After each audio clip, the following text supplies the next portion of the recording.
Someone you love is going through the worst period of their life, and you hear yourself say it before you can stop. Everything happens for a reason. The words leave your mouth, and you watch their face do something complicated. They nod, they thank you, and something invisible passes between you, some thread of understanding silently cut.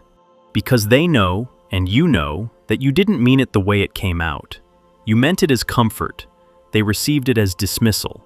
The phrase that was supposed to make sense of their suffering ended up making them feel a little more alone inside it. And neither of you knows what to do with that, so you both pretend it didn't happen and move on to talking about something easier. Carl Jung spent his career studying the human compulsion to find meaning in pain. He understood the urge behind that phrase better than almost anyone who has ever sat across from a suffering person. But he also understood why the version of it most people repeat is almost the opposite of what he was pointing toward when he developed his ideas about meaning, synchronicity, and the deep architecture of the psyche. The phrase, in its popular form, is doing something Jung would have recognized immediately, and would have considered one of the most common ways human beings avoid the actual work their lives are asking them to do. Today, I want to walk you through what Jung actually thought when he heard that phrase, why the surface version of it functions as a kind of spiritual anesthesia, what he meant when he talked about meaningful coincidence, and how that's worlds apart from the cosmic destiny version we've been sold. And finally, the most unsettling part of his framework, the part that explains why the patterns of your life keep showing up no matter how much you try to escape them, and why understanding this changes what you can actually do about it. Let's start with the version most people are using when they say it. In the way it's typically meant, the phrase is doing one job. It's closing the door on the discomfort of meaninglessness. Something bad happened. The bad thing has no apparent purpose. The absence of purpose is unbearable to sit with for very long. So, we paper over the absence with a phrase that pretends there's an order behind everything that we just don't have access to yet. The order is somewhere. We don't need to find it, we just need to trust it exists. Jung saw this impulse clearly because he saw it everywhere. He recognized that the human psyche has an almost desperate need to make events meaningful. We are meaning-making creatures by nature. We literally cannot perceive random events as random without a low-grade existential threat building in the background. Our minds will reach for any pattern, any explanation, any story that turns chaos into narrative. And in his observation, the more painful the event, the more frantically this meaning-making machinery starts working. The bigger the loss, the louder the search for a reason. It's almost mechanical. The psyche cannot tolerate suffering without a story attached to it. Suffering without meaning collapses into something worse than suffering. It collapses into nihilism, which is the one psychological state Jung considered actively dangerous. So the impulse behind the phrase is real, and it's healthy. The problem is what most people do with the impulse. The popular version of the phrase isn't actually making meaning, it's outsourcing meaning. It's saying, somewhere, someone, some force has a reason. I don't need to know what it is, I just need to believe it exists. And that belief lets you off the hook of doing the much harder thing that meaning actually requires. What meaning actually requires, Jung would have said, is sitting with the event long enough to discover what it means to you specifically. Not in some cosmic sense, in a personal, psychological, often agonizing sense. Asking what this loss is revealing, what it's stripping away that you'd been gripping too tightly. What it's making impossible to ignore that you'd been ignoring for years. Those questions can't be answered by reassuring yourself that there's a reason somewhere out there. They can only be answered by going inward. The phrase, in its common form, blocks that inward journey. It functions as a kind of psychic shortcut, a way to skip past the suffering directly into the resolution, without having to be transformed by the suffering itself. Jung would have called this spiritual bypass long before that term existed. He saw it constantly in his patients. People who could quote the right phrases, hold the right beliefs, perform the right kind of acceptance, and underneath all of it, a wound still bleeding, completely untouched, because nothing about the phrase actually reached down to where the wound was. And here's the cost of that bypass. The wound doesn't go away when you talk past it. It goes underground. It moves into the unconscious where you can't see it anymore, but where it keeps directing your life from below. The phrase that was supposed to bring you peace ends up burying the very material that would have been the source of your actual transformation. You get short-term comfort and pay for it with long-term repetition of the exact pattern you were trying to make sense of. So, that's the surface version of the phrase, and why Jung would have pushed back against it. But here's what makes this complicated. He didn't dismiss the underlying intuition that the phrase is reaching for. He just thought people had badly misunderstood what the intuition was actually pointing at. Late in his career, Jung developed a concept that nearly cost him his standing in the scientific community of his time. He called it synchronicity, and it was his attempt to take seriously something he'd been observing for decades in his patients and in his own life that conventional psychology had no language for. He noticed that during periods of intense psychological transformation, people's outer lives started doing strange things. They'd dream about a long-lost friend and run into that friend on the street the next day. They'd be wrestling with a specific question, and a book would fall off a shelf and open to a passage that answered it. They'd feel an inexplicable urge to call someone, and that someone would call them in the same moment. Coincidences, but not the kind you can easily dismiss. Coincidences with what he called meaning saturation, events that landed with significance the rational mind couldn't account for.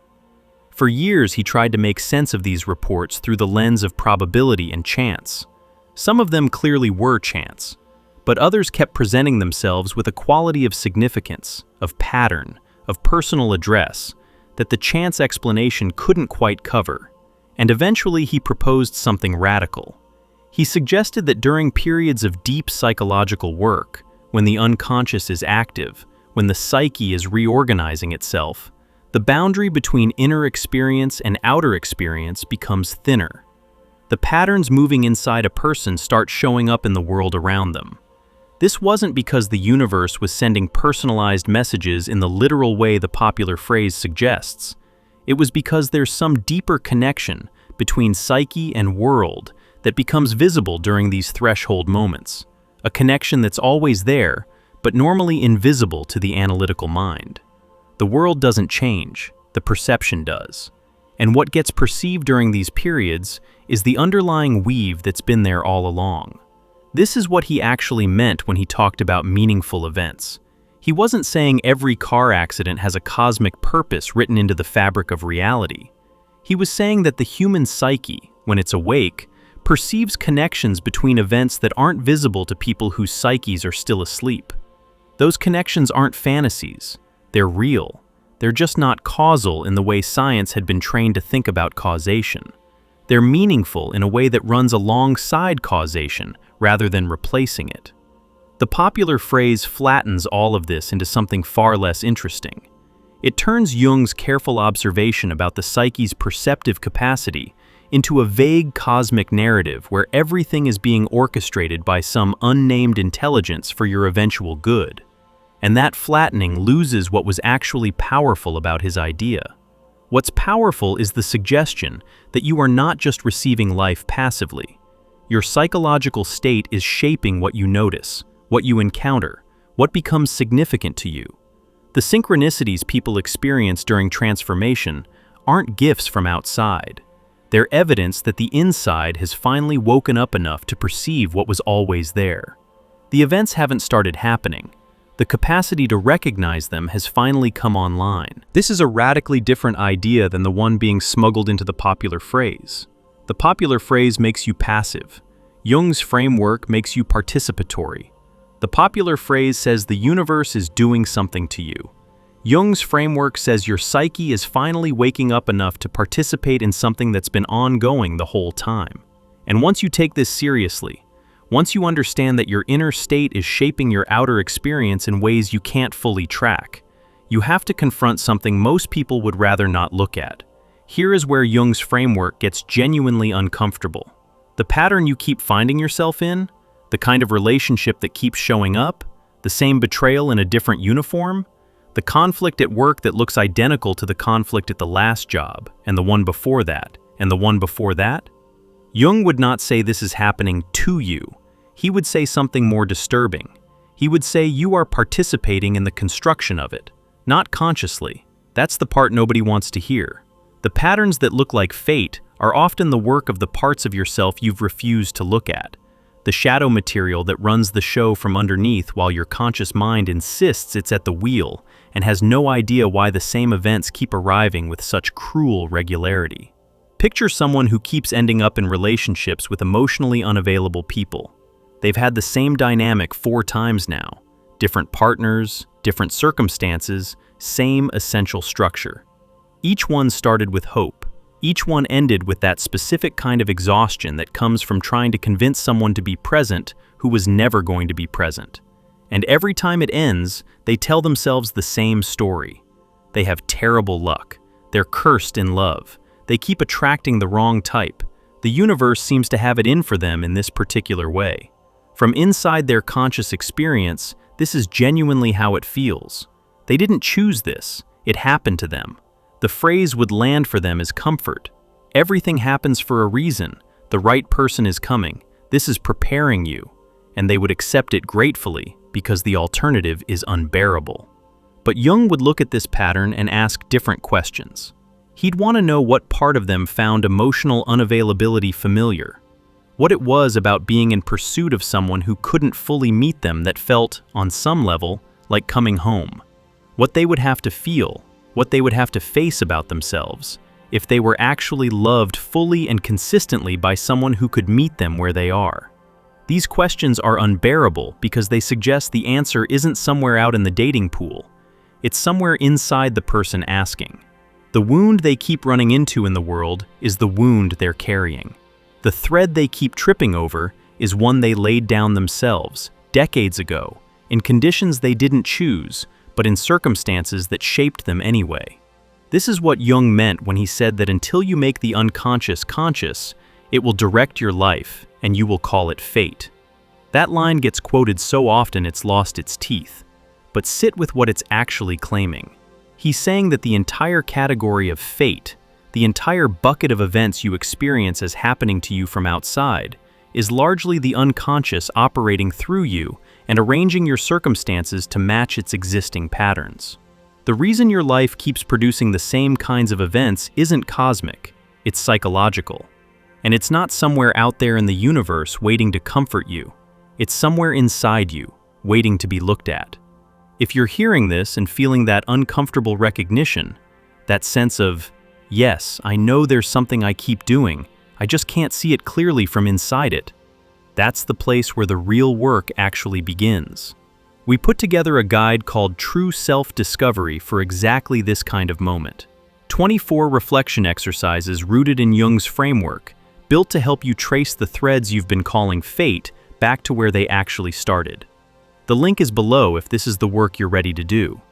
Here's the part that finally redeems the phrase, even though it redeems it in a form most people wouldn't recognize. There is a sense in which everything that happens to you is meaningful, not because the universe is sending personalized messages, but because the unconscious is showing you, again and again, what needs to be seen. Every repeating pattern is a letter from yourself to yourself. Every relationship that feels eerily familiar is the psyche pointing at a wound that hasn't been integrated. Every time you find yourself in the same essential situation with different surface details, that's the unconscious raising its hand, asking to be noticed. The painful events Jung's patients couldn't make sense of were almost always, almost without exception, the events that finally got them to look at what they'd been refusing to see. Not because the events were sent, because the events were created by the same internal dynamics that had been creating their lives all along. And at some point, the events became severe enough that the patient could no longer look away from what was generating them. This is why Jung was so insistent that breakdowns are often the most productive periods of a person's life. He wasn't being romantic about suffering. He was being precise about what happens when the patterns finally get loud enough to be heard. The crisis isn't punishment. It's the unconscious turning up the volume because lower volumes weren't getting through. Jung was honest about how he came to understand any of this. He didn't develop these ideas in a comfortable academic study. He developed them during his own years of psychological collapse, the period he later described as a confrontation with the unconscious so intense it nearly broke him. During those years, his outer life kept producing situations that mirrored what was happening inside him with disturbing precision. His professional relationships fractured in exactly the ways his internal world was fragmenting. The people who appeared in his life carried qualities that corresponded to the parts of himself he was being forced to face. He could have interpreted all of this as bad luck. Many of his colleagues did. They saw a man whose life was falling apart and tried to help him put it back together quickly. But Jung had the strange wisdom, and the discomfort tolerance, to recognize that what looked like external chaos was actually his own psyche making itself visible. The disintegration wasn't happening to him, it was happening through him. And the only way through it was to stop interpreting it as something that needed to be fixed, and start asking what it was trying to show him. That move, the move from victim of the events to participant in them, is the move he kept pointing toward for the rest of his life. The reframe wasn't, everything happens for a cosmic reason somewhere out there. It was, everything happening in your life is potentially showing you something about the structure of your psyche, if you have the courage to look at it that way. Those two formulations sound similar, but they lead to completely different lives.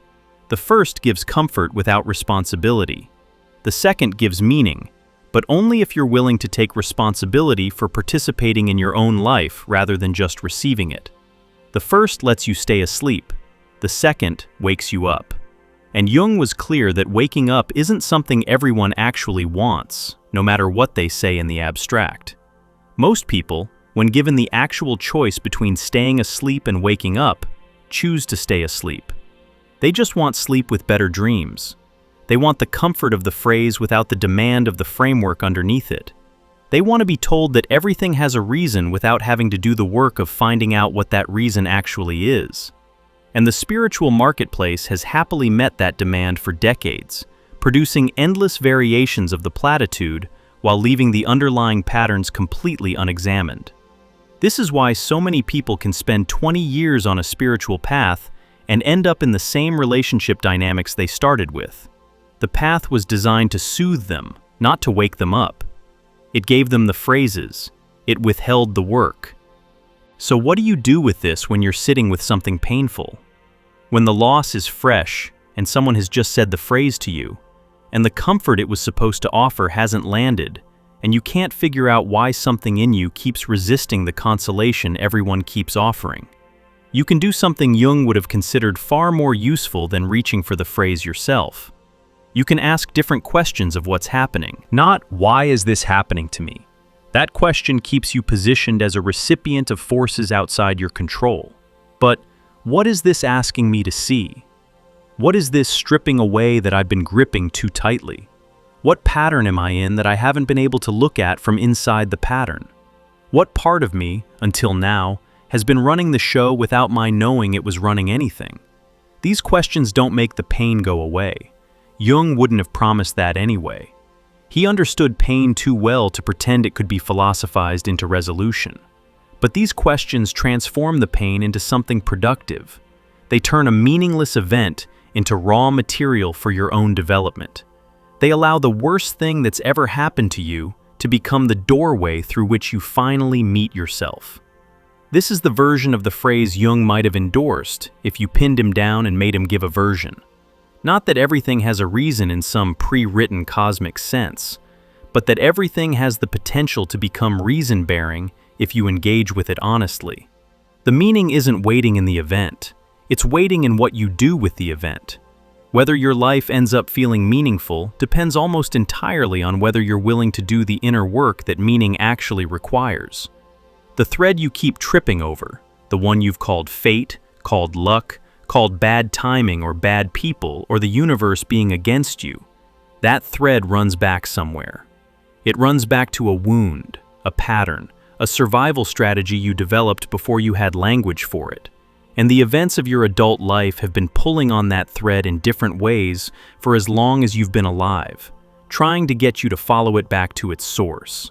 When something hard happens, the thread tugs again. The platitude version of the phrase tries to convince you that the tugging is happening for some cosmic reason you'll understand later when everything makes sense from a higher vantage point. The Jungian version asks you to actually follow the thread now, to trace it backward, to see what's at the other end of it, to recognize that the only reason that has ever been operating in your life is the one inside you, finally asking to be seen. That's not a comforting framework. It puts something in your hands that the platitude was trying to take out of them. But it's also the only version of the phrase that leads somewhere real. Everything that's happened to you, including the things you'd give anything to undo, has been threading its way toward this moment, where you finally have the choice to look at what's been moving you the whole time. You can refuse the look. Most people do. The patterns keep their momentum, the same kinds of events keep arriving, and the phrase keeps getting deployed as anesthesia whenever the pain spikes too high. That's one available life, and it's the one most people are living. Or you can take the harder path Jung kept pointing toward. You can let the next hard thing become the thing that finally wakes you up to what you've been doing without knowing it. You can stop asking the universe to explain your suffering and start asking your own psyche what it's been trying to show you. And on the other side of that question is something the platitude version never had access to. Something better than comfort. The beginning of a life you're actually living, rather than one that's happening to you while you wait for it to make sense.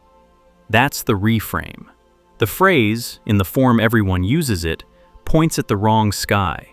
There's no benevolent intelligence out there arranging events for your benefit.